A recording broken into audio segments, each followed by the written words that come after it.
I was watching the Twin Towers fall on 9/11, and 2 hours after that happened, Wolf Blitzer was interviewing James Baker, and who'd been Secretary of State, and Blitzer asked him how this happened. And Baker said, I traced this back directly to the Senate and House hearings in the 1970s when Director William Colby was forced to reveal the CIA's family jewels, and we lost all the capability to do covert action and clandestine activities. I thought, whoa. So he'd been dead 5 years, my father, so I thought he must be relevant. And then 2 weeks later, I see pictures of CIA operatives, sporting beards and wearing turbans, and they're riding camelback across the Afghan plains with the Northern Alliance fighting the Taliban, and I thought, God, it looks like OSS. So I started making what I thought was going to be a professional portrait sort of my father, kind of a biography from a very serious warfighting point of view. And in Washington, that's fine.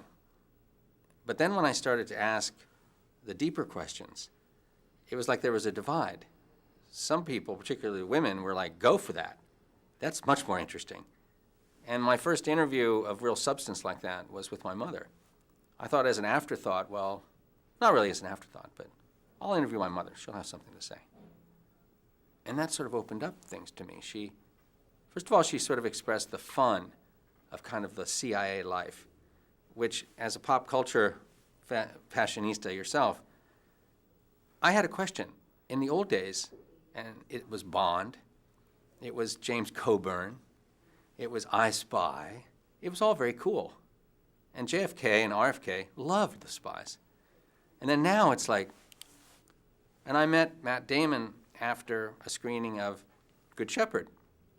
And he said, oh, I know who your father was. I sort of studied him. He goes, what do you think of the film? I said, it was very, very good. Great film. All the details perfect. But there's one thing sort of missing. It's so grim. Those guys.